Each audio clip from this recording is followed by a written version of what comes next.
Thank you for those of you who are here. We're still waiting for a few more people to join since the previous plenary ended late.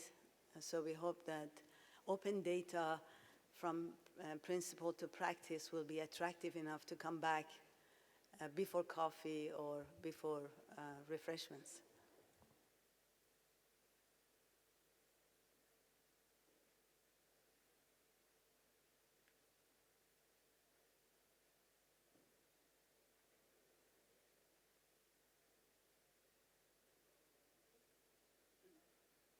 I think we're going to get going, and we'll have hopefully others joining us. Welcome, warm welcome to those of you who are here. Appreciate that you're here to listen to this, what I hope would be very exciting panel on open data from practice, from principles to practice.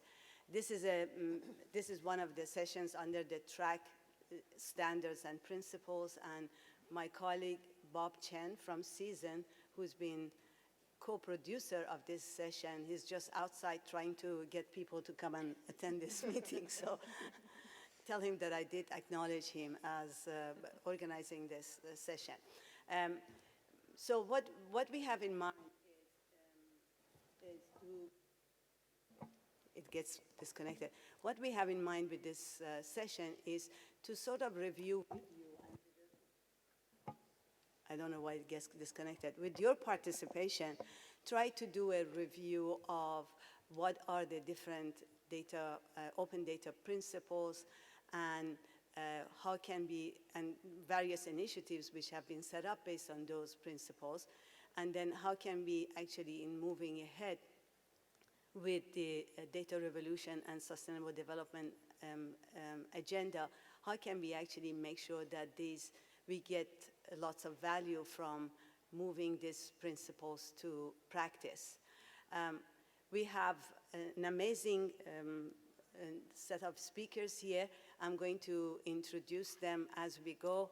If you notice that we are predominantly, the gender distribution is rather different from all the other sessions that you have seen. Maybe we're making up for the opening session, for example. And so I first wanted to start with asking each of the speakers to maybe spend a few minutes, 5 minutes max, to give us a little bit of their perspective on the subject at hand from open data from principles to practice.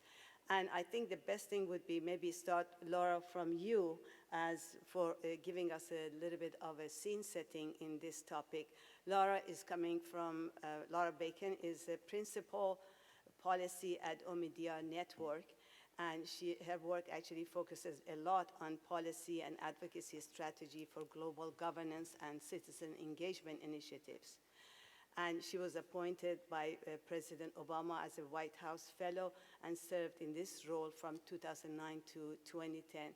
She's a member of the Open Contracting Partnership Advisory Board, an observer on the board of the World Wide Web Foundation. So Laura, can we start from you? I know you're coming from a very active network and very active foundation and grant provider for open data. So over to you. Thank you very much, Shada. Good morning. Do I have control of the slides, or does someone else? Yes. Oh. That's okay. Thank you so much. Great. So I thought I would just begin with a story. Rodney Hale lives in Zanesville, Ohio, in the United States. He is African American, and he was denied access to public water services for 50 years, the mid-1950s until about 2004.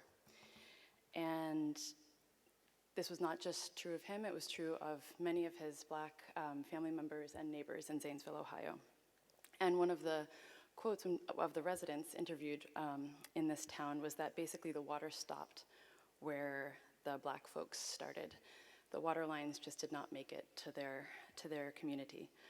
Now, their white neighbors in Zanesville, Ohio were connected to water lines, increasingly so. And so this was a case of systemic racism, inequality, and injustice around public services.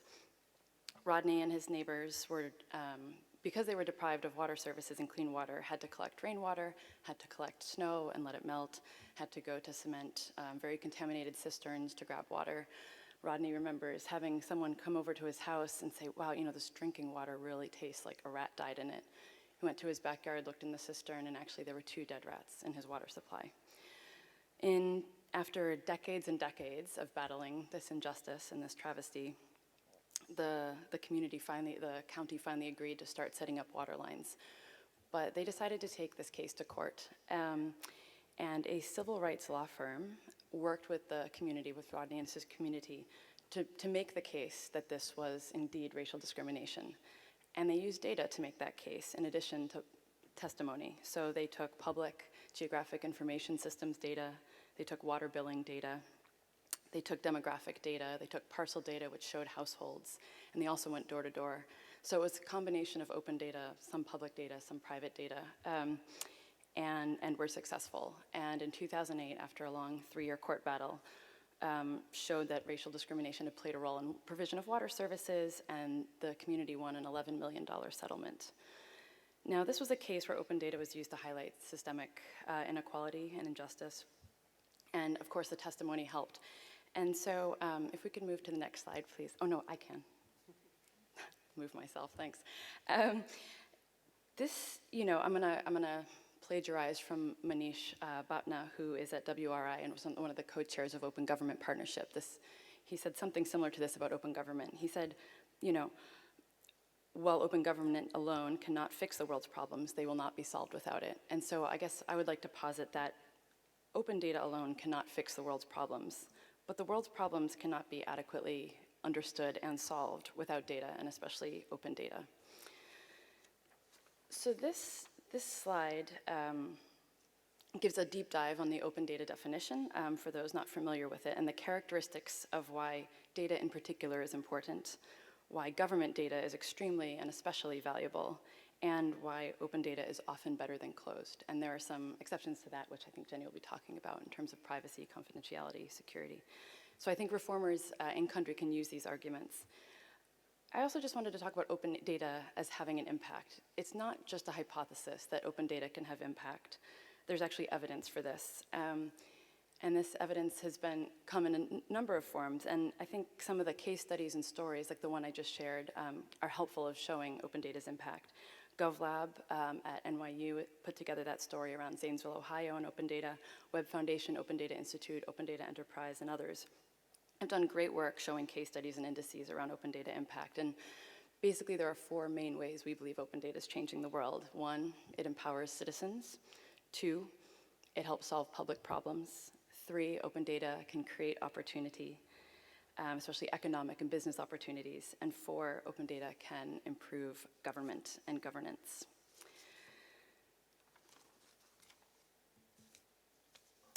So then finally, given that impact, so we've seen open data in practice and we understand impact at a case-by-case level. So then why then do we believe in principles and standards? Why do we at Omidyar Network invest so heavily in open data standards and principles?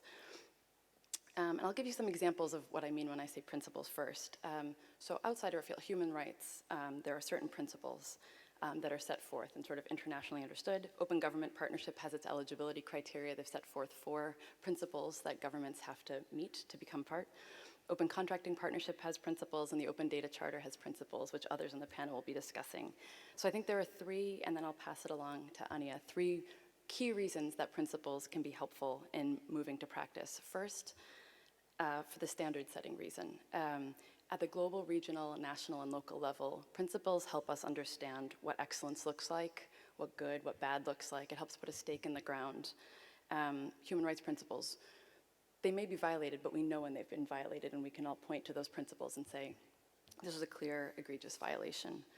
Secondly, principles can help put the wind in the sails of government reformers, and they can help with implementation. For all of the heroes and champions in open government, national statisticians who want to make a difference and make an impact on people's lives, they can point to those principles and say, listen, our government or our organization committed to this. I need to make this happen and turn it into action and actually have impact on people's lives. And then finally, principles can help with monitoring. In one person's words, it's a hook for civil society and campaigners to hang their hat on. They can say, these principles exist, these countries have committed to it, why can't my country or my head of state commit to this? Or my country has committed to this, let's turn it into action and help monitor. And that can be at the SDG level, it can be at the public services level. So I really believe that there can be a powerful merger between the open data and the national statistics communities.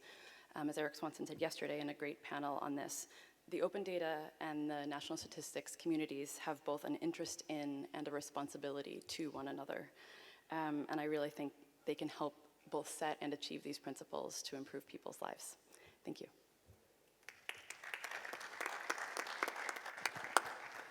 Thanks, Laura. Perfect start to our discussions, going from principles to practice. Now, and also linking, great segue to the next presenter, Anya Calderon. She's the newly appointed Executive Director of the Open Data Charter, which is extremely promising, I would say, in the field that I work with in open data. And before this, she was the General Director of Open Data at the Coordination of National Digital Strategy in the Office of the Mexican Government, where she used to lead the open data, data for development, digital inclusion, and innovation for resilience initiatives. Over to you, Anya. Thank you, Shaida, and I think Laura laid out a good scene in terms of why open data matters and why open data matters at the World Data Forum. As you know, it's a rather young movement, but one that is growing very fast. The supply of open data is increasing, especially that of open government data, in all regions around the world. And we are starting to see its use make a difference in people's lives. The example Laura just mentioned is excellent, but there are others in different parts of the world.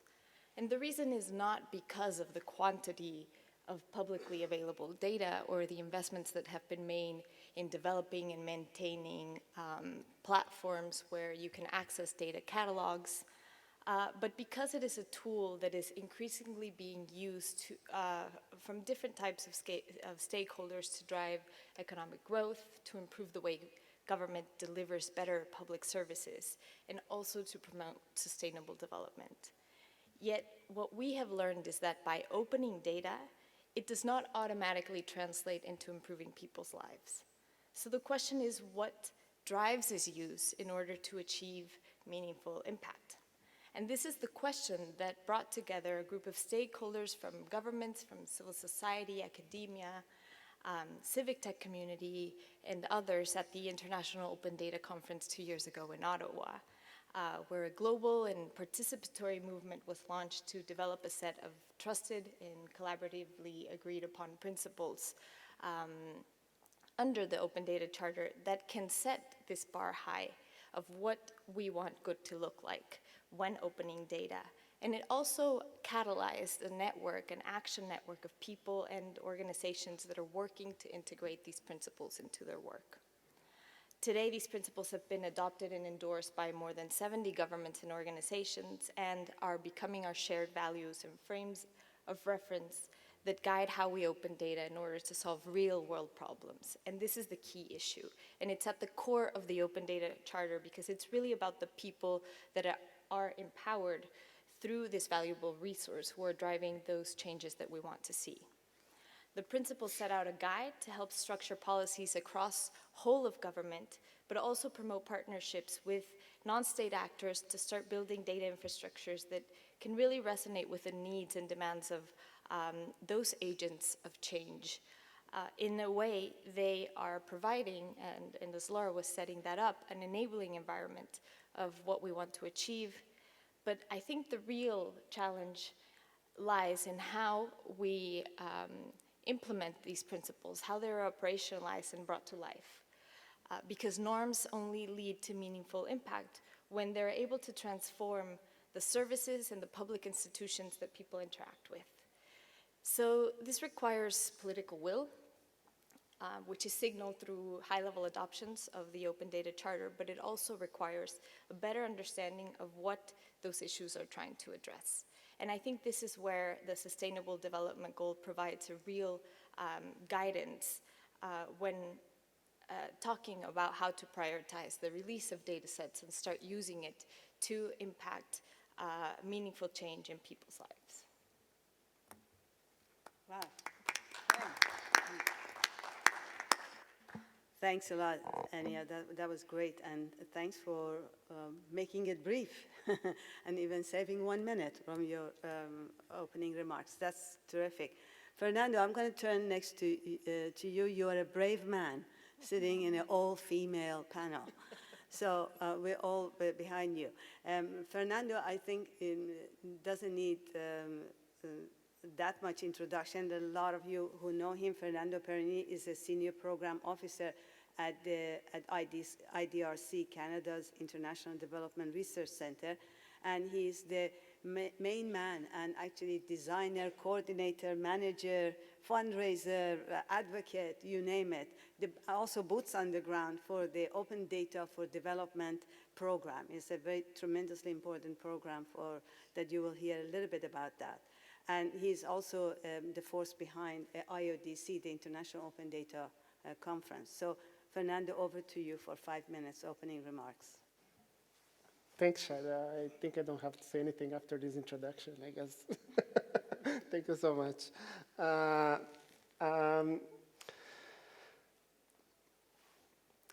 First, I'd like to thank kind of the host of this conference, because really kind of it is a momentous occasion to get the community of the statistics community, open the doors for the other communities to really engage in this conversation. And it's just, I'm really, really excited and honored to be here and discussing this, having these conversations with you.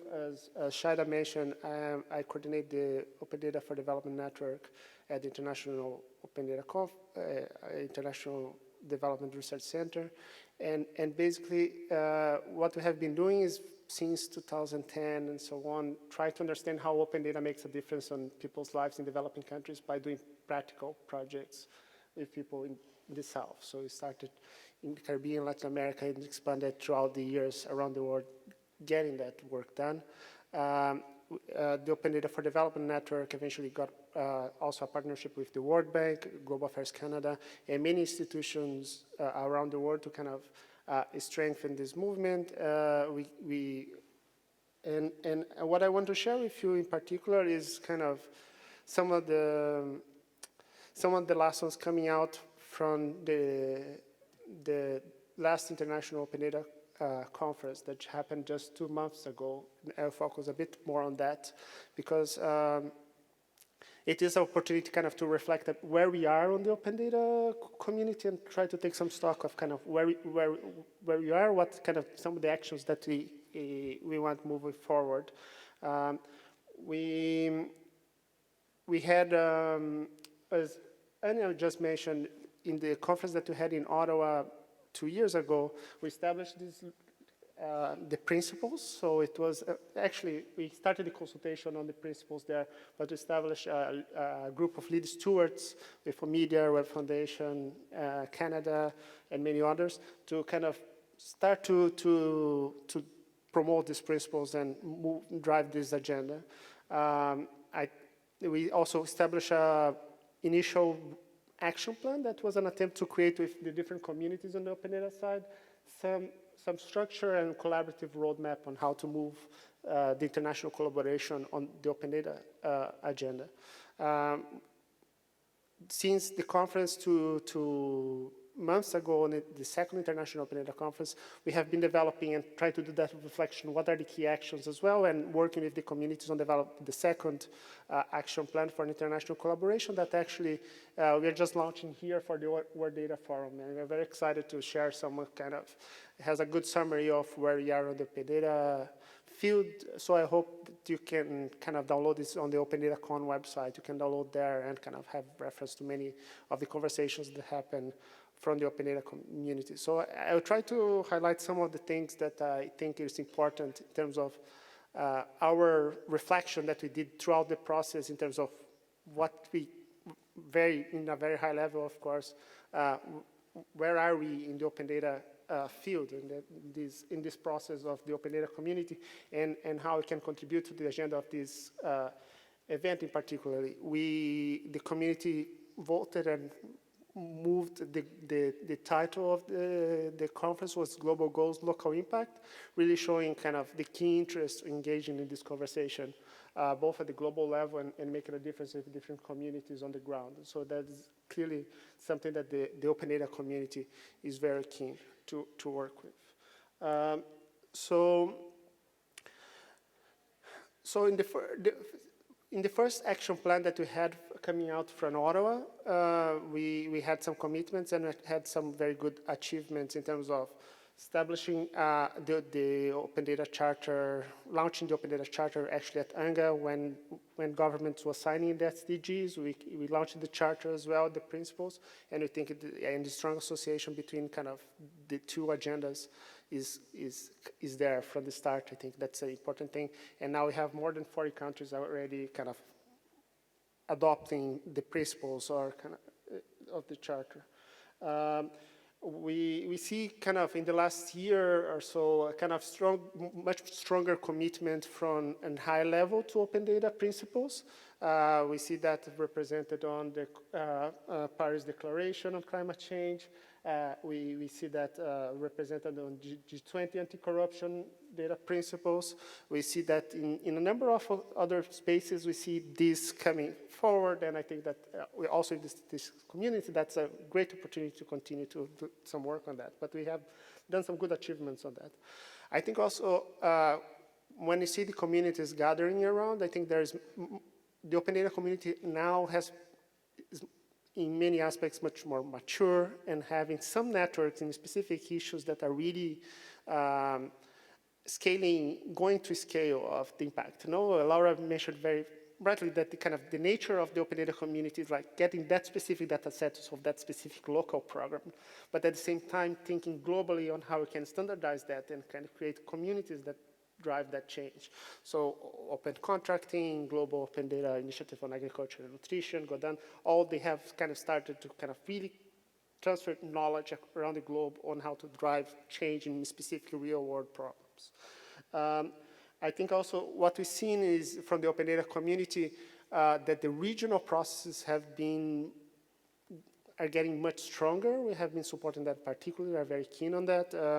But efforts in the Caribbean, efforts in Latin America is a very, very vibrant community on the open data space. Probably the most dynamic open data region in the world is Latin America, I would say today. Here in Africa, there was a first African Open Data Conference, and there's like a vibrant community as well, very engaged, and I think that's kind of a very interesting development in the recent years. And I think that we have much more coordinated efforts even to understand how much data is available there, who is making it available, which kind of data sets, and things like the Open Data Barometer, Open Data Index, and other measurements and so on. I just put down and up, and you can read some of the. So I'm not gonna take so much time, and we can go that through the conversations. But I guess these are some of the actions that the community is really proposing in terms of moving forward. And these are action areas, so roadmap that you continue to discuss with the community moving forward, and includes the kind of the broaden the political commitment to open data principles in particular as a starting point. I think then we're just going to focus on that here in particular because I think it's crucial that I think the community also feels that there's a backlash on openness around the world. And I think that kind of the backlash on openness, we need to think about, it doesn't seem, it's kind of growing, seems like for the community, it seems that we live a bit in a bubble, and then we think that openness is always growing and we're growing as a community, but the backlash is there, and I think we need to kind of try to understand how we create these principles and move them to practice. That would be my message to start. Thank you. Thanks, Fernando. I think that's terrific to have such a strong platform, the IODC, and the community that you've helped to build, so that we not only trying to support it, but also stay sensitive to what are the areas that we need to go back and fix. So thanks, Fernando, for that introduction. Now, our next speaker, Very special, thank you. Special welcome to Barbara Ryan.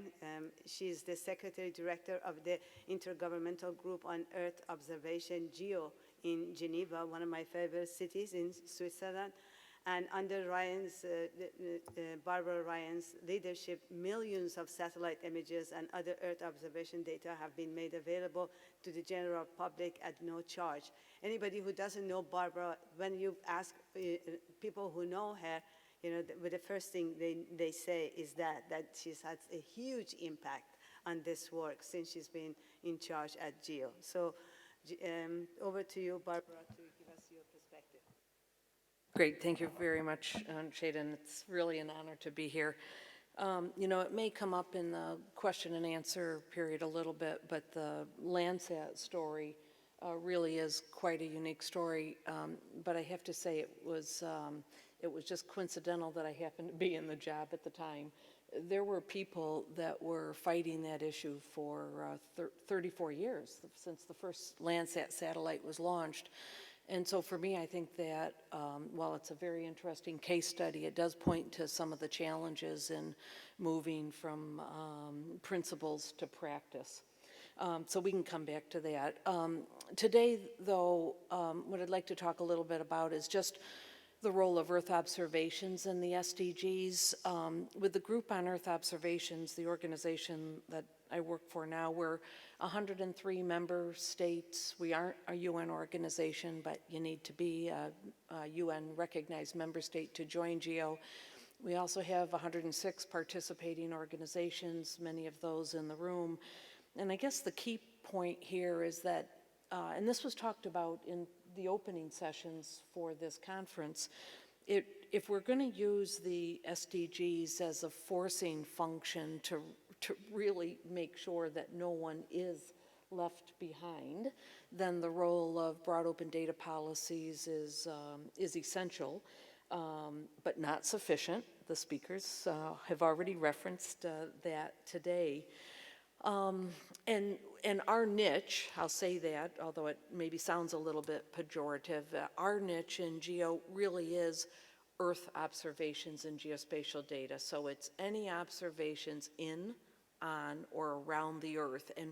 And that ties into our vision, is just to make sure that Earth observations inform policy decisions, inform decision making. And so, of course, globally, those SDGs are the major decisions that will be made out to 2030 and beyond. And so for us in GEO, it's bringing Earth observations to the table. So we've done some work, maybe with many of you in the room, to look at those 17 Sustainable Development Goals. This may be a little bit hard to read, but we've got soft copy and hard copies of this if you want.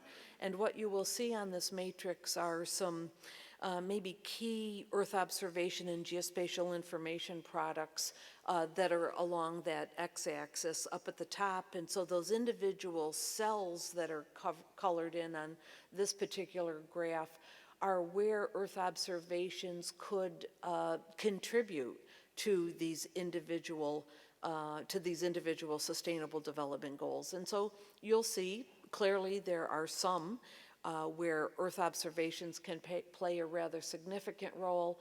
Clearly there are others where it will play a very little role. But the point is, we want to make sure that we're talking to the people in the room that are working on these, people not just in the room, but in national governments globally.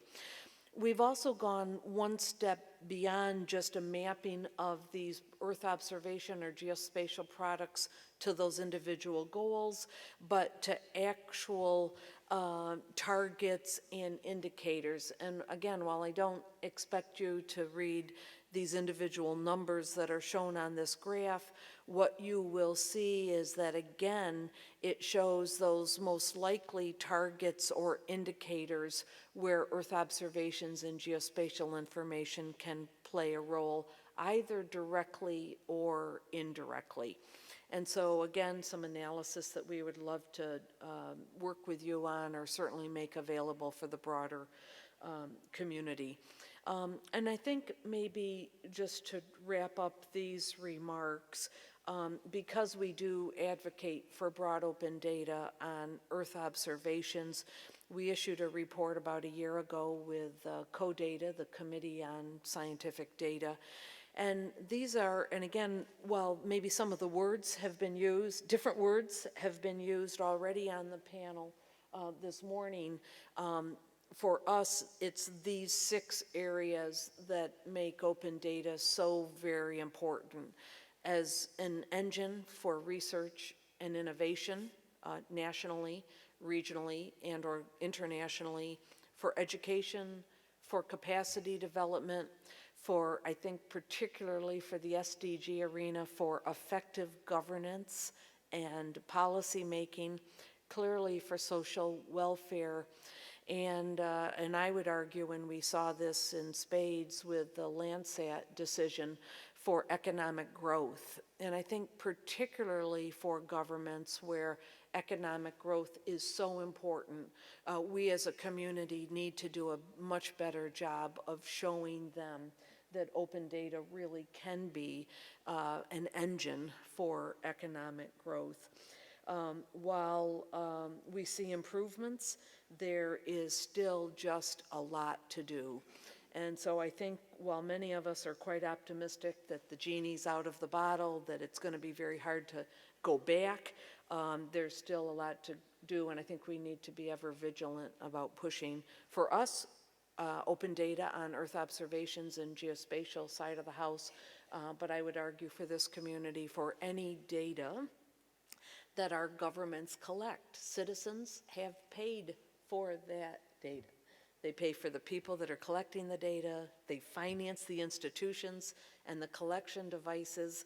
And so for us, the data is just, it's a continuation of the benefit that they need to get, particularly in the satellite arena. If the citizens have paid $850 million for the last satellite to be launched, they shouldn't have to pay $400 or $500 a scene for that data. They have already paid for that. So we're fond of saying countries have borders, Earth observations don't, and we're just very happy to be here on this panel and working with you and the rest of the community, and look forward to the panel discussion. Thanks. Thanks, Barbara. You certainly make a case for open data and bringing it to life with the Earth observation data. That couldn't happen without open data. And so we've gone from principle to practice already. Our next speaker and final speaker, before we go into more discussions with you, so get your thoughts and questions and your arguments ready for us, is Jenny Tennyson. And Jenny is the CEO of the Open Data Institute, Jenny. Before joining the ODI as technical director in 2012 and becoming the CEO in 2016, Jenny she actually worked with the UK's public sector as a member of the Open Standards Board. And really happy to have you here, so give us your perspective, opening remarks in 5 minutes, Jenny. Thank you, Shada, and thank you for inviting me to be here. So I work at the Open Data Institute, where we really help companies as well as governments to get data to people who need it. And I'm going to, just in these opening remarks, talk about 3 different areas. First of all, how to get change using data. Second, the value of openness and why having that data being open is so important. And third, a kind of bigger picture about seeing data as infrastructure for our economies and for our societies. So first of all, about getting data to achieve change. In the sessions that I've been in while I've been here, I think that there's been quite a lot of focus on using data to monitor impact and to see where programs have achieved change. One of the things we work on at ODI is how to use data to achieve change. So for example, if you have weather data being published and being used and accessible by people, then they can plan about when to plant crops, when to harvest crops, when to go out fishing in order to get the best, in order to not be caught in storms, for example. So data can make big impacts on individual people's lives when that data is made available for anybody to use. It's not just important for monitoring, it is also important for making those changes. And for making those changes, then we need to be not just publishing data for the sake of it, not just pushing data out because it's the right thing to do, but to really focus where we make data available on the impacts and on the changes that we want to see happen in the world. So one of the things that the Open Data Charter is helping with is creating open data packages in particular areas. We've been involved in putting one together for agriculture, for example, in order to say these are specifically the types of data that will achieve change through, for example, empowering farmers or providing better financial services to farmers, or by providing mechanisms for governments and policymakers to have their policies actually enacted. So that's my first kind of point, that we should be thinking of access to data and the provision of data as something that in and of itself can achieve change. But we need to think through those processes for how it achieves that change and focus our publication on those areas that can achieve that impact. Second point I wanted to make is about the value of openness and some of the barriers that I see all the time around making data more openly available or being more open organizations. The value of data is when it helps people to make decisions. There's no point in data being around if it's not helping people to make decisions or change the way in which they act. And the people who make those decisions can be at in all different places in society. So it can be individual citizens, say individual farmers in the examples that I was just talking about. It can be at the government policy level. It can be at the level of say, companies or NGOs who are focusing their work and their markets on particular areas. So getting the best and biggest value out of data depends on us getting that data to those decision makers really easily and smoothly. There is huge potential in the value of that data, not only for those individuals, but also in building a strong ecosystem of companies and innovators who are using that data, building tools and services that are of value to those decision makers who won't be just downloading data sets and analyzing them themselves, but need tools and services to help them to get the most out of that data. So we ought to be thinking about how we use the openness of data to drive economic growth, to drive innovation, by helping people to build the tools to help the people who are making decisions based on that data. Our biggest barrier, in my experience around that, is a cultural barrier. It's a barrier around where people sometimes call it data hugging. They want to keep hold of their data for a number of reasons, many of them completely illegitimate. They're concerned about data being misinterpreted. They're concerned about the quality of data and don't want to show people what bad quality data they're actually using. They're worried about letting go of value. They're worried that they might be able to sell this data in the future, so they don't want it to be made open now. Or they might be worried about the risks around privacy or security. But often what it comes down to is that openness is hard. It is hard to be open with what you have. It is hard to be open to other people. And that's because change is scary and openness can lead to change. So we have to tackle each of those concerns individually, but fundamentally it comes down to a cultural change that we need to make around being open to openness. My final point is around seeing data as infrastructure. So I often use the analogy that data is like roads. You can imagine different data sets as being like individual roads. They are things that we build. We choose what to collect. It doesn't just fall from the sky. Data doesn't fall from the sky. We choose what we collect. We choose, in the same way as we choose what roads we build. And we also choose how much to invest in particular data sets, how much to invest in tidying them up, making them high quality, how much we invest, in the same way as we choose which roads to invest in. Some can be little dirt tracks and some can be massive motorways. It depends on where we want to place that investment.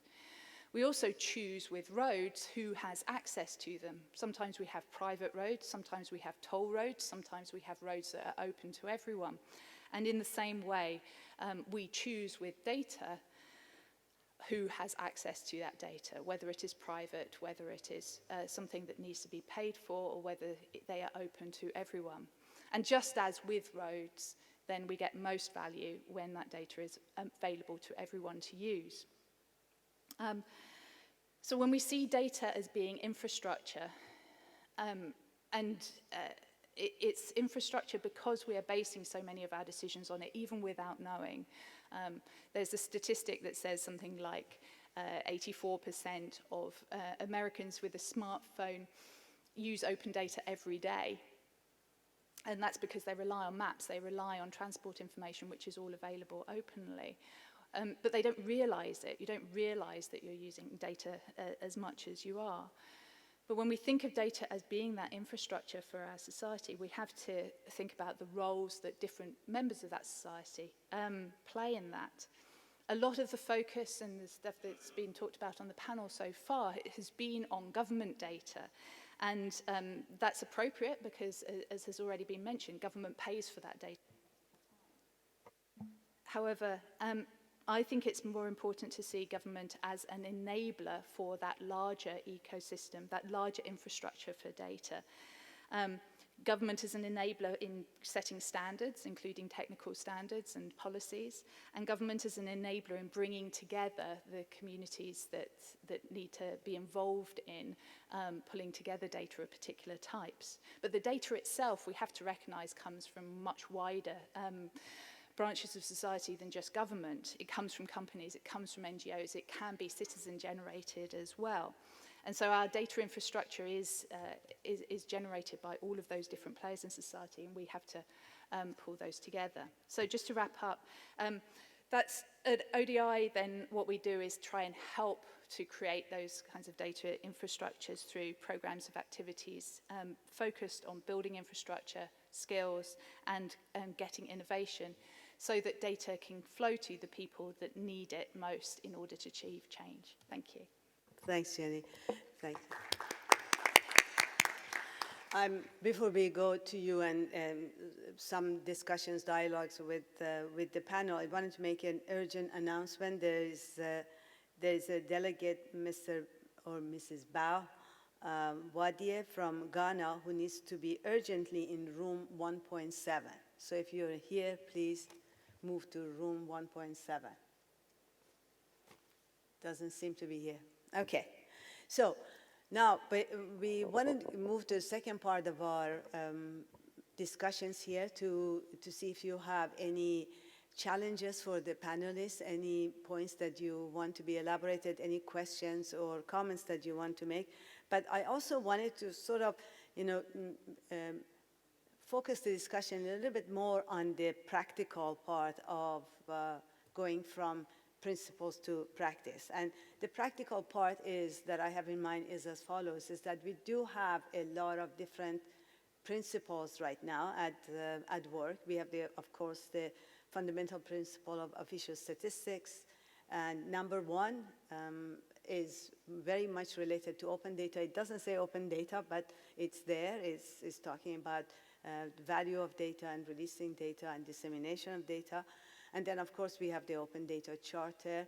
And then during the work that we did with, I see Enrico Giovannini here, the work that we did together as part of the task force that we had to write the report on the world that counts. We also came up with a set of 9 principles for data revolution. In fact, what we had in mind was the principles for the implementation of the data revolution. So we do have a number of principles at work, and lots of different initiatives that have been started and building on those principles. And a lot of those initiatives, for example, open government partnership, we see a lot of the SDG type of initiatives, work that we've done. We've seen data generation in centers like Barbara's and so on. So one of the questions that I have for the panelists is how do we actually practically move this agenda forward in terms of coordination and making sure that this continuum of moving from principle to practice is actually getting us some values. So while you're thinking about your questions, and please raise your arm, and I will ask at least maybe a couple of questions from our panelists, and one would be asking, maybe I start with Laura, with you, on whether you're comfortable to answer this question, is how do we, from your perspective, how do you think we could actually build more bridges or join some of these initiatives with the aim of helping the countries? Because a lot of these initiatives are in fact internationally born or internationally based initiatives. And should they be more, how should they be governed, if at all? Thanks, Laura. We'll start with you. Sure, and I think Fernando and Anya might also have some thoughts on this, so I'll keep it brief. I mean, I think, yeah, these global principles are helpful, and the platforms, as I said at the beginning, do set a standard and help show us what good looks like, and other countries can copy those. It provides a hook for reformers to hang their hats on and to give wind in the sail of reformers, but they can only go so far. They have to be translated into practice, and there has to be coordination. So I think there are a few things that can help with the governance of that.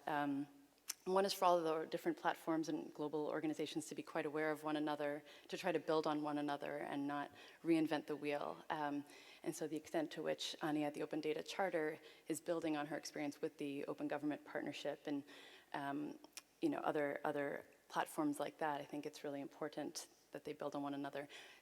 Gatherings like this are very helpful. We've had several side meetings of many of those global platforms to talk about how do we make sure that we're helping and not hurting? How do we make sure that we focus on the national level and not overwhelm and burden country-level reformers with this implementation? I also think one thing to pay really important attention to is interoperability and joined up. And so the extent to which the policy standards, but especially the technical standards that have been built and will be built, can talk to one another, whether that's through integration or interlinkages and interoperability of standards. That's quite important. And for all of the folks in the audience that are on the front lines of this, you'll understand what it's like to have data sets in different formats or coming from different organizations. So those are some of the ideas I have, Shada, but I'd love to pass it to others. Thanks. Thank you. That's great. So before I go to my next question for the panelists, does any of you, do you want to raise any questions or make any comments? Do I see? Yes, please. If we have 2 questions here. Then we have a 3rd question there. Are there any runners with microphones?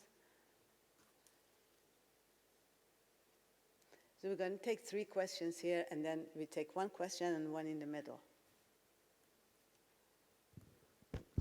Please introduce yourself if you can.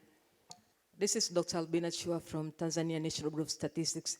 My question is, the first ever African Open Data Conference was conducted in Tanzania in August 2015, and the main objective of that meeting was to create awareness about the open data in Africa.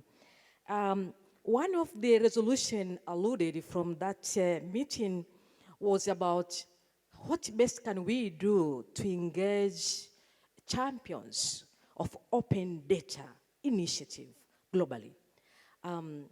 For us, in Tanzania, for instance, we engaged the former president, Jakaya Kikwete. In fact, he is the one who endorsed the 2011 Open Data Initiative, Open Government Partnership in Tanzania.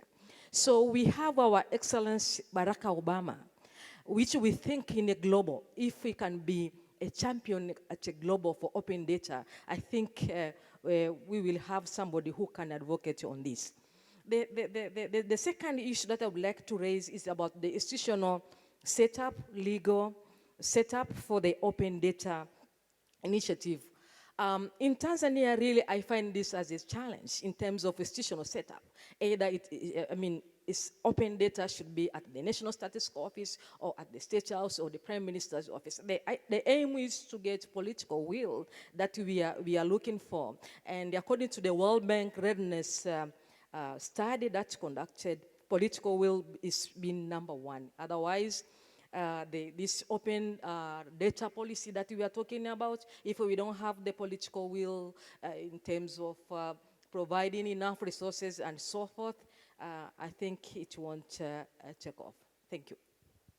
Thank you. Excellent question. We're going to gather a few questions and then go back to the panelists. The second question right there. Yes, please introduce yourself, Dimitri. Yes, good morning, colleagues. Dimitri Sanga from ECA. This morning in the previous session, we had some figures on openness, and then we could see that the figures are low. There might be several reasons to why countries, institutions are not that open. One of the reasons is confidentiality. When you look at the traditional way of doing things, you go to people and then you say, give me the information, but because I'm a National Statistical Office, by the Statistics Act, I will not really disclose your information, the information of an individual. Now, I would like to know from panel members, in this data abundance era, where the information is coming from the digital path of people, how do you deal with issue of confidentiality? Thanks. Thank you. I'm so glad you asked that question. I always think of a good question is when you know the answer. The best question is when you have a slide to answer. So we have a slide to your question, and we'll take it on. The next question, Enrico. Over here, first for Enrico. Oh, well, sorry to make you run. Yeah, go ahead, you go ask, and then we go to Enrico. Yeah, Please introduce yourself. Hi, Arnaldo Cruz, Puerto Rico. Just a quick question, just to follow up on the confidentiality. The other issue is data quality. That's a big reason why some government agencies hold back is the issues with data quality.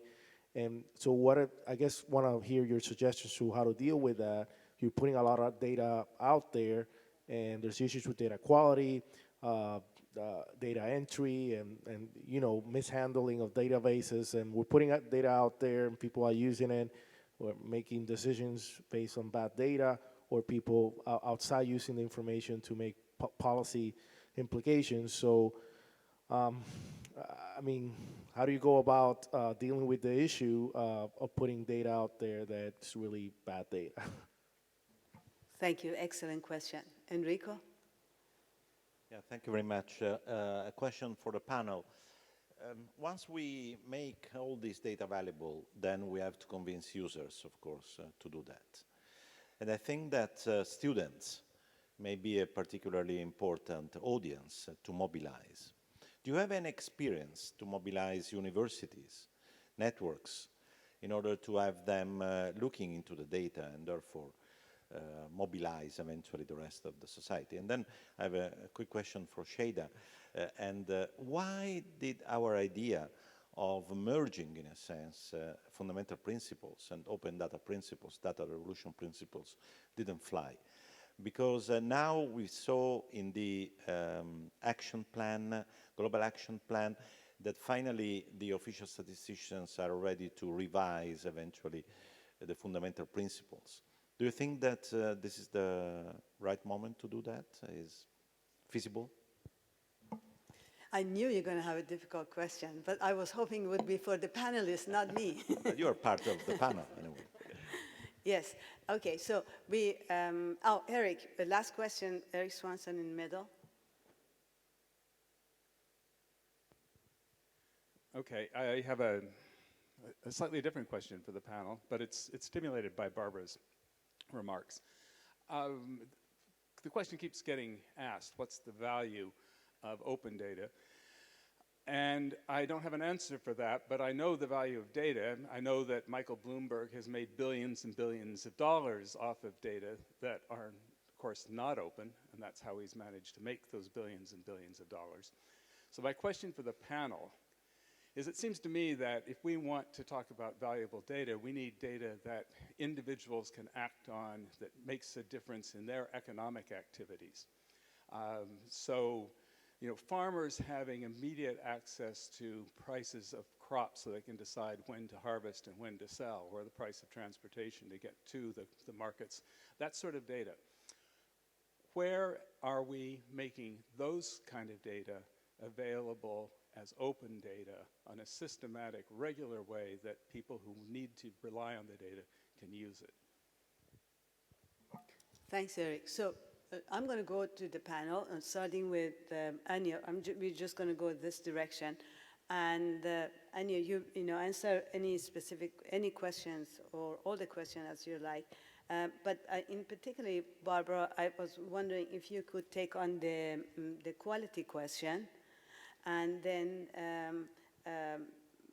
I would really appreciate, Jenny, if you talk about the risks and some of the confidentiality, the issues that has been raised. And other than that, I think the mobilizing champions, the political will, and also the question from Enrico on mobilizing students, that if you can, any of you can answer to that, I would appreciate. So over to you, Anya. Thank you, Shaida. I think I'll go with the first champions question, since I think it's so important to empower champions around the open data movement, which is what really is driving it. And around that question, thank you for raising it. I think it's really about how we work with open data as a silo buster, how we need to break silos and work together through sector-specific approaches, bringing in a mix, an array of different champions from different sectors to start thinking of ways to use data for innovative solutions. And Jenny already alluded to this. The Charter is developing sector packages to highlight how open data can become not just another commitment, but an enabler of other commitments or challenges that sectors are already facing.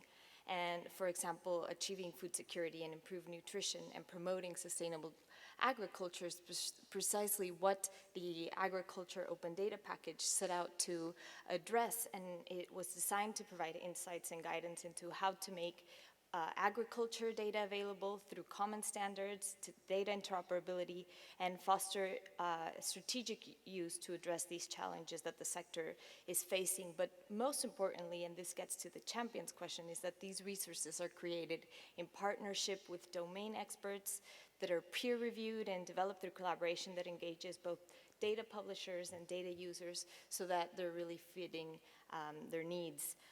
And under this, the package identified 6 policy areas to empower farmers, to optimize agricultural practice, stimulate rural finance, facilitate agriculture in the value chain, enforcing policies, and promoting government transparency and efficiently. So as you see, it's very cohesive and coherent in its approach, and it highlights 14 data sets. And starts to show examples or demonstrations and how those data sets look like in action, such as how seasonal forecasts and finance data is being used to support the peace process in Colombia. But it's also saving $3.6 million in drought damage. Getting to the value questions, I think we can, it's easier to see it by use cases to really see what is the value around this. So this is just an example, but the point I want to get across is that open data should not be seen as a product or an end goal, but rather a process, an open process that invites multiple stakeholders to agree on how we govern data and start to lay those foundations so that we can become open by default and that we truly start seeing this data as a public good to put the data in the hands of people that are building healthier, more prosperous and just societies. Terrific. Moving right, Barbara, to you. Yeah, so I'll maybe take that data quality issue. Any other questions? Okay. And any other questions? Okay, thanks. So yeah, from my perspective on the data quality issue, first of all, data quality is important. I don't want to be misunderstood about that. But I can tell you, having lived for 34 years in a scientific organization in the Geological Survey and 4 years with WMO scientific organization at the international level and now 4 years in GEO, scientists in particular, our technical organizations feel so strongly about the quality of data and not letting it out until we can ensure every last bit of the quality of that data. What happens a lot of times is it becomes an excuse or a reason for not moving forward. And so in my experience, when we get data out there, even if we aren't totally sure about the quality of the data, just the fact that it's out there can in fact get more people testing it, using it, showing different methodologies, and it can in fact improve the quality. So sometimes I think we have a mismatch on this whole quality issue. The example that I often use comes from my former organization, the Geological Survey, and that was our earthquake people in Central California felt very confident about, very strongly about not getting data out there. But some information technology people came to the table and said, well, you know what, why don't we just try kind of a citizen science sensing effort with an application that says, did you feel it? Very simple. Did you feel it? And it was massive out after an earthquake. And people, all they had to do was respond to, one, did they feel it? And if they did, did books fall off the shelf? Did glasses shimmer on the table? To what extent did you feel it? And when all that data from that citizen sensing was put together and analyzed, new faults were in fact discovered. And so while you might not want to put a lot of confidence in any one measurement of those citizens that came in with the data, the sum total of that really advanced the science. So on the data quality issue, I feel really quite strongly that we need to listen to Voltaire, who said, the perfect is the enemy of the good. So let's get it out there. Let's get people starting to test on it. And I think market forces actually will take over so that those better data sets will start to emerge as the preferred data sets. And so I think it'll be a self-reinforcing principle. The only other thing. So go ahead. Sorry, the only other thing is maybe back to Eric's question on agriculture. We do have an initiative called GeoGlam. It's our global agricultural monitoring effort. And so right now it's only for the 4 major food crops, wheat, rice, corn, and soy. But it is in fact bringing Earth observations to the table much earlier. We're working with AMIS, the Agricultural Marketing Information System people who actually assign values to these crops. And it's entirely for the purpose of reducing the volatility that's associated with pricing on those crops. And so our data, our partners' data is now going into that in a monthly basis, and it's having a tremendous positive effect on that. I'll stop there. Thank you. I think a few issues. First, I would like to talk about the question from Tanzania. And I think connecting, if Laura mentioned before, we have global processes, but actually you need to connect that much closer also with regional, local processes and understand the dynamics of what's happening on the ground. And the African Open Data Conference was a kind of a good moment for networking and establish this agenda in Africa. And I think is something that we have been following up. And we see many leaders evolving. With ODI, we have also been establishing the Open Data Leaders Network and supporting and we see many leaders in Africa that are really making a difference in Kenya, Tanzania, Sierra Leone, Nigeria, and so on. And I guess empowering kind of the principle that you need to have behind all of this is really empowering that leadership from the South. And they will make the agenda. They will connect that with the Agenda 2063, 63, and other elements. So they need to do that connection more than anything else. In terms of engaging with students and engaging with the communities and universities, I think that's where the open data community really can contribute a lot with the Sustainable Development Agenda, because I think that kind of, for instance, if you take just one thing that was very formal, the Open Data Day that we have in our open data community is like 200 self-organized events around the world in the same day. And it's just people kind of hacking and doing that stuff and thinking about it. And we can really connect globally while doing that very, very local. And I think that's a kind of important lesson that we learned from the open data community, that really kind of, that's an engine of the energy that we move forward. The other issue on principles, and I think that kind of the issues relate to open data on the Global Action Plan for statistics and rethinking the kind of principle for official data. I think that there are conversations that need to take place, and there are actually, it's not a question for me, it's for you, Shaida, but I think that also I want to make reference to kind of even African processes that happen, like the Africa Data Consensus and other processes that already try to bring very closely the issues of openness in data and the official statistics community and the thinking about SEG, data revolution, and what we are talking here. So I think that kind of Africa has pioneered also the thinking in this area. We need to give the credit to that, I guess, and I think it's very important. Jenny, I think we also have, I promised you a slide. Here it is. Thanks. Yeah. So this was a pre-prepared slide. This is a picture that we use to explain how data can sit at different kinds of levels of access. So on the point that we make here is that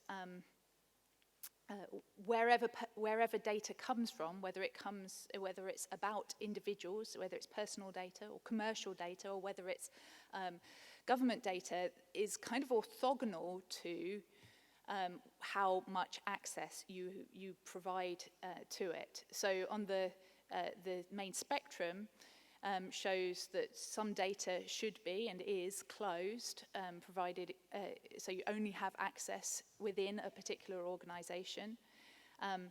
Some data can be shared, and there are different ways in which data gets shared through named access. So like contracts, you can get access through to particular data sets by particular people, through group-based access. So the typical example here is that researchers should have access to more granular data than is generally available openly.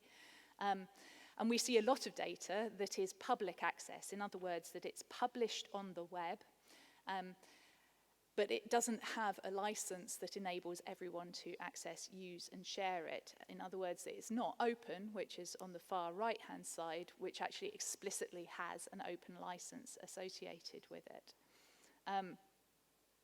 So going back to my point about it doesn't matter what kind of data it is, it all needs to sit somewhere sensible within that spectrum. When it comes to personal data and data about individuals, some personal data should be open. And the data that should be open is data about powerful individuals, what they spend on expenses, and what sometimes the kind of the meetings that they have, et cetera, et cetera. Some data should be open for government transparency, for accountability. But it's very understood across the open data movement that personal data about the not powerful individual citizens should be closed and kept very private. What we recommend around that is the use of privacy impact assessments, because this is a grey area. It's not clear for any particular data set what the level of anonymization and the level of protection is needed for particular data sets. So that means that it requires some thought, some understanding of the richer context of data that is available and that could be linked up to the data that you are making available elsewhere. And so that means having a risk assessment process. In the UK, then we have privacy impact assessments for that. There are various other kinds of things that we use, so different kinds of dissemination models. It's not true, in order to get data to the people that need it, that doesn't necessarily imply opening up all of that data. It can mean making data available as shared data to particular types of people in order to get best use from it. So, for example, as I was saying, access by researchers in secure facilities would be a way of getting data to people that really need it. But there are other mechanisms, APIs that use differential privacy, et cetera, that can be used in order to provide better access to that data while protecting people's privacy. On privacy, the main point that we make is that this is all about preserving people's trust. If you don't have the trust of people about how their data is being used, then they stop supplying it, or they stop being honest about the data that they're supplying, and that damages everybody. Or they might withdraw their consent for their data being used. That damages everybody. So it's very important to have those processes in place to protect people's privacy, but also to be open about what you're doing to protect their privacy and how that data is being used and shared, so that they can see the benefits that are coming from it and see that you are accurately, that you are protecting it well. Thank you. Thanks. And Laura, over to you. Do you want to take on any of the questions? Oh, sure, thank you. And these are excellent set of questions, thank you so much. So just picking up where Jenny left off, it's funny, at the UN World Data Forum, I feel like trust has become quite a theme. I think it's come up in almost every session I've been in, so thank you for raising that. On the confidentiality front, at the beginning of this panel, I opened with a story about an African-American community in the United States that was systemically denied access to clean water, public access to the water, and that data had helped win a settlement to show that there had been racial discrimination. The sort of happy ending to the story is that water was now provided equally and that the settlement was won. The sadder side to that story is that there was actually a pushback. Because some of that data had been used in the settlement, the county and the state, Zanesville, Ohio, pushed back and said, okay, that water billing data that you used to have access to, we're going to close that. The geographic information systems information that you used in this case, we're now going to make that. And they moved kind of further to the closed part of the spectrum that Jenny showed. And so I think, you know, there are very important reasons, as discussed, about security reasons, privacy reasons, confidentiality reasons to keep some data more closed. But I think it can't be used as an excuse when a government doesn't want to be held accountable. And so I think our job is to sort of find those red lines. Just a few other points, Jada, just to follow up on some of the questions, just to agree on data quality. I absolutely agree with Barbara that you know, having the data open can really help improve the data quality and crowdsourced in a way and can get feedback. I also think that when certain data sets are open by default, that's an incentive to get the data quality higher from the start. If you know your data is going to be published, you'll work on that. On the user side, someone actually said, you know, once you get the data out there, how do you make sure that it's used? And I think actually if we think of this more as a system and a supply and demand sort of feedback, and that the supply doesn't necessarily come first, we need to understand from the beginning which are the priority data sets, which are the most used. I know when I moved from the United States to London for this job at Omidyar Network, I used data sets, I mean, I used weather data constantly, I used traffic data, I used TfL data, I looked at Metropolitan Police crime data to understand different neighborhoods in East London where I would live. I used health data to understand which hospital to give birth to my baby. I'm now looking at data in the UK to understand, okay, now my son is ready for nursery, which are the best ones, how does that rank with maps? So when you go to restaurants, health and sanitation. So I think those priority data sets, understanding, and it's different in every context, that's my context, but which are the data sets that would be the most valuable and useful to others. And And then again, in terms, someone was asking about the value of open data. Whittier Network published a report several years ago called Open for Business that tried to put a number on some of the economic value of open data. But I think there's value to the governments themselves. They themselves can be the users. And then also the intermediaries and the businesses that use that data to then create businesses. That's another example of value. So I'll stop there. Thanks, Laura. Very thoughtful. Answering Enrico's question, and then we'll take one more question from Bob, and then we'll start closing. In fact, if I could have that slide, which shows what the okay, so there's a new global action plan for statistics, and we have access to it through a draft copy, and we actually draw out some of the sections which is talking about open data. And you see these 3 sections which is very explicitly mentioning open data, which is, for me, is very promising, Enrico, in terms of the exploring. It's a cautious language used. I wish it would have been a little bit bolder, but I'll take anything at this point. So explore ways of revising the fundamental principle is very promising for open data to be much more explicitly mentioned. Clarifying the support role for the National Statistical Offices for open data, which is very important, and encouraging National Statistical Offices to embrace the open data is also extremely encouraging to see this in the Global Action Plan. But back to the heart of your question. The heart of your question is that why can't we have, get these principles much more connected and merged? In fact, my own observation is that when we came up with the principle for data revolution, and when we actually did the World That Counts report and that task force of the Secretary General's report for data revolution, I did not myself, I had a blind spot. I did not know that these communities that we're talking about are so, strongly siloed. And the community, and 3 communities, which I'm, every day wake up in the morning and trying to see how we can connect these communities together. One is the community of open data. I love those guys. I mean, these guys, now I'm part of all those families. So we have a community of open data.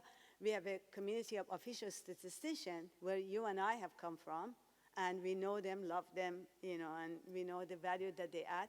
And then there is a community of data revolution community. This is the new players in data, lots of civil societies, amazing people that work in that community. One of them is over there, Tom Morrell, from Publish What You Find. I mean, just the passion, the expertise, and the value that they bring individually and organizationally is just amazing. So trying to bring these communities together, we thought that with our principles, we can actually make that happen. But it's much more difficult to bring principles, in fact, bought by everybody. But I must say that we finished the report about 2 years ago. And I do see some lights at the end of the tunnel of seeing that these principles are getting closer. The communities are coming closer. IODC, for example, we need to thank them. The International Open Data Conference brings a lot of these communities together. The World Data Forum here brings the communities together. So we are, I think, on a path to see these things much more connected. But as of now, they are separate communities run by separate principles and run by separate organizations, and in fact funded by different organizations as well. So we'll see how this will pan out. It's a work in progress type of answer for you. Now I'm going to turn to Bob. He has a special role in this session because he's been a co-producer of this session. So he will have the last question. If anybody else has any burning question, please raise your arm. Otherwise, after Bob's question, I will go to the panelists. There's one over there. So we take 2 questions, and then we'll go to the panelists for some answering your questions and also for a very quick final closing remark. Bob, you have the floor. Thanks, Shada, and appreciate the opportunity, and also the speakers for participating in a really interesting discussion. So I have one very practical question, I think, which is that when you look at a data set that you got, you might know it's closed because you got it from behind a paywall, or you actually had to sign a license or something like that to get it. But you may actually, for open data, it's actually very hard to know if the data is open unless it's very, very clearly labeled. And you actually don't know what you can do with it often, whether you can, in fact, the example of the bus timetable isn't really necessarily clear that it's open, because it could easily be a copyrighted timetable that you can't send to someone else or reproduce or use other than read it yourself. So I guess my question for you is, what's your experience in working with open data licenses, with labeling data, for example, in the public domain, which everybody thinks they know and they understand, but in fact varies considerably between countries, and what's public domain in one country might not be considered public domain, the same data set, in another country. So it's a very difficult thing. And even the organizations who produce data and distribute data don't always understand what the rights are and who owns it, other than their lawyers in the back room. So can you address this issue of, how do you make it clear to users what really is open and what that means? Thanks, Bob. Last question over there. Do we have a microphone?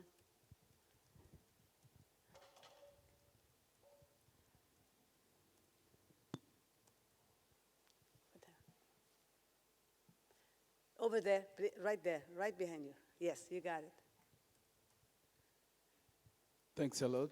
My name is Joe Malassi, coming from UKZN, University of KwaZulu-Natal, whereby I'm conducting a PhD in environmental law, specifically the water transfer from... Can you speak louder, please?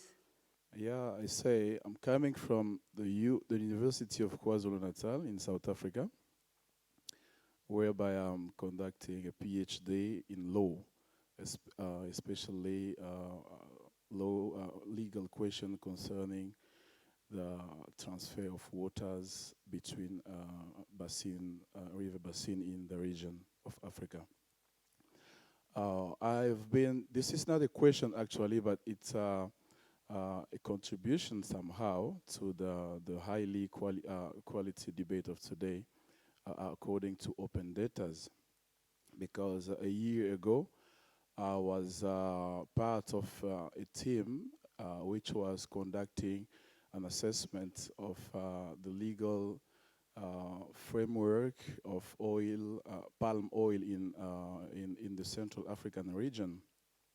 And one of the obstacles that we made was the availability of data. And what was the reason of the obstacle? Yeah, thank you so much. It was the perception that even the public offices and the private offices that we were targeting in the data harvesting, they were having about data release. Some of them were openly, and from different countries, were openly telling us that we're not going to release the data because you're going to sell the data and get money after the data. While actually others, they were not giving data and never giving the reason for that. And this I'm not talking about private institutions, I'm talking about public institutions. So I think on the way of open data, wide open data, one of the questions which will really deserve to be focused on will also be the perception of the open data as it is from different stakeholders. Thank you. Thank you. Thanks for that observation. So I'm going to go back to the panel for the closing remarks, and also weaving into your closing remarks if you have any answers to particularly Bob's question, since the last one was more of a remark. So Anya, for your closing. Thank you, Shaida. And starting with Bob's remarks, I think there's really different levels of openness when we're talking about open data. And the ODI has definitely produced a lot of important material around maturity models in assessing this. But at a most basic level, it's information that is accessible, that you can use, and that you can legally share. This is considered open at the most basic level. Now, if you want to go a bit further, then you start to see accessibility, comparability, and timeliness of data and other of the principles around the Open Data Charter. And I think what's important there is that this case for openness, which is what I want to close with, it becomes a gradual approach, and we start to see better quality and more openness of data in relation to the Sustainable Development Agenda, because often open over close is what helps create more opportunities to drive and foster innovation and growth. So I would like to end by saying that we need to work together to reinforce a strong and undiluted voice for openness within achieving the Sustainable Development Goals, not only monitoring them, which has been said here already, because linking these communities that Shaida has mentioning is going to be an important task. But central to achieving these global goals is a revolution that now is called a data revolution. I think should become an open revolution in order to embed these goals into everyone's daily agendas. So closing up, if you want to your governments to work closer with your citizens to achieve the SDGs together, get them to adopt the Open Data Charter. If you're a private company or an NGO, let's work together endorsing the principles and working in partnership with governments to drive effective implementation of these principles so that we can really start to see data improving people's lives.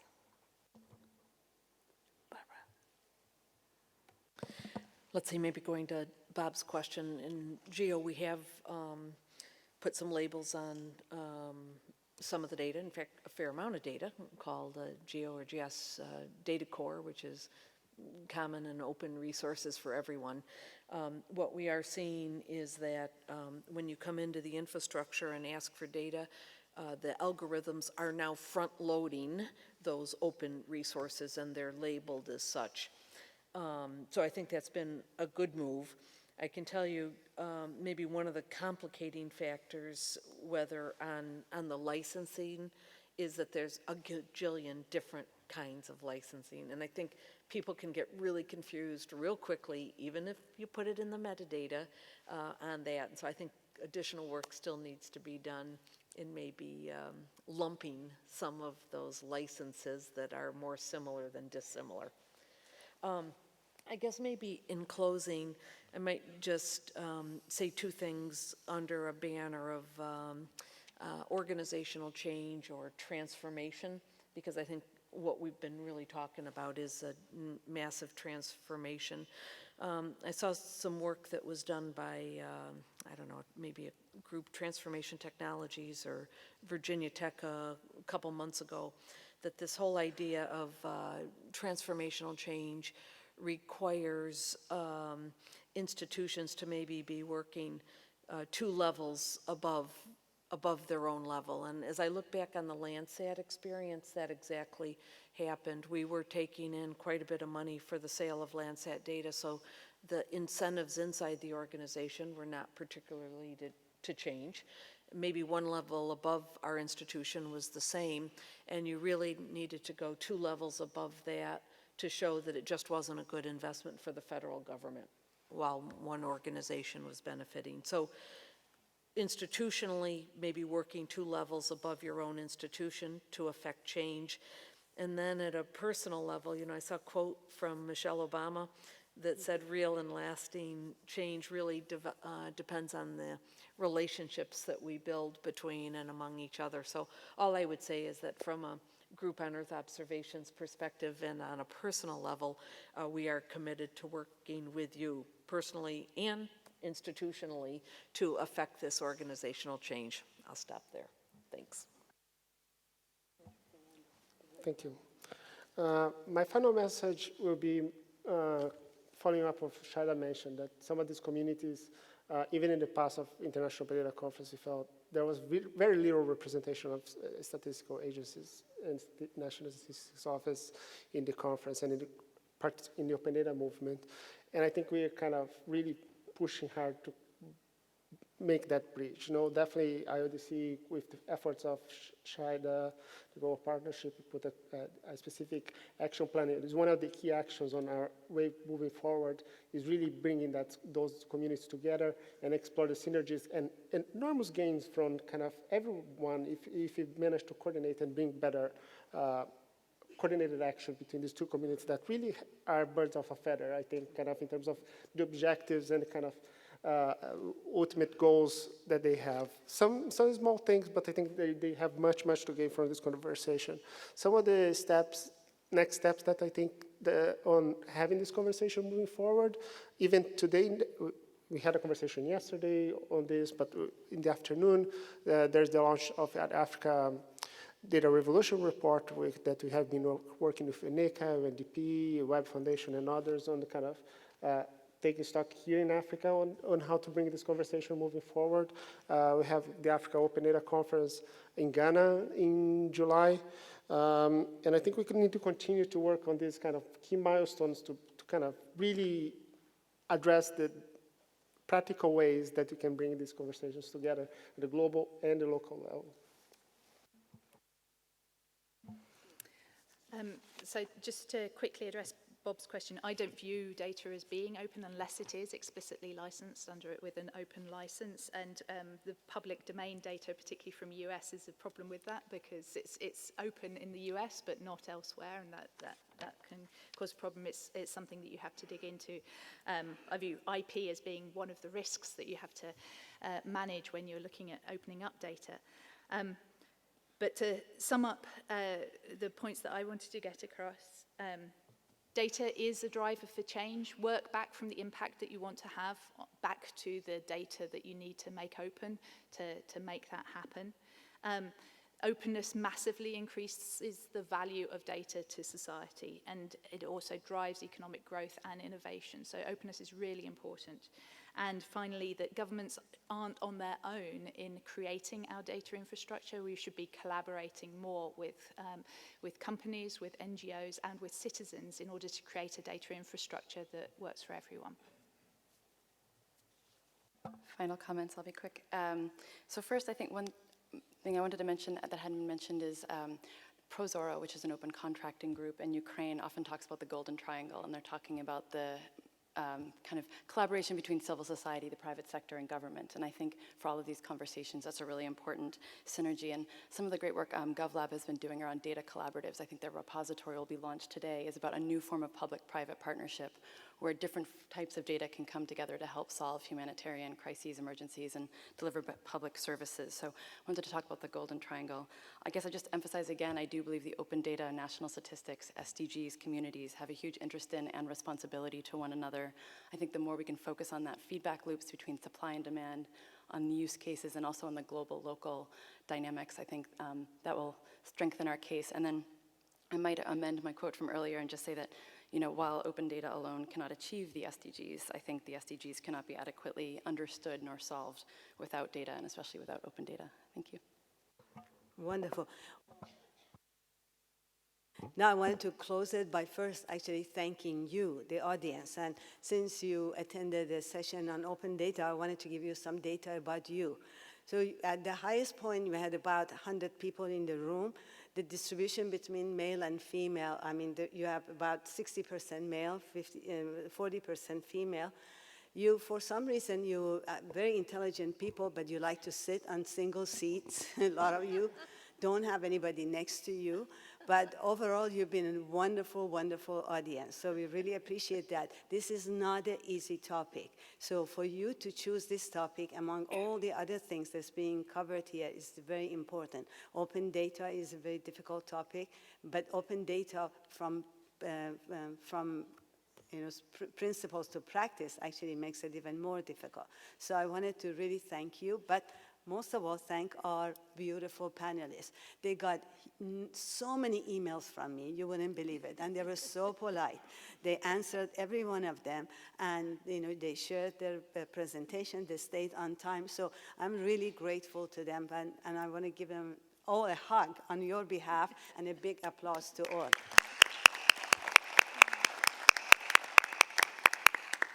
I also wanted to end by thanking Bob Chen, who's been tremendous in accepting this session and helping me to organize it. And of course, my team, Open Data Watch, but particularly Deirdre Apple, who's somewhere around here, and she's done an amazing amount of late night work on this panel. Thank you very much again, and have a good lunch and good break this afternoon.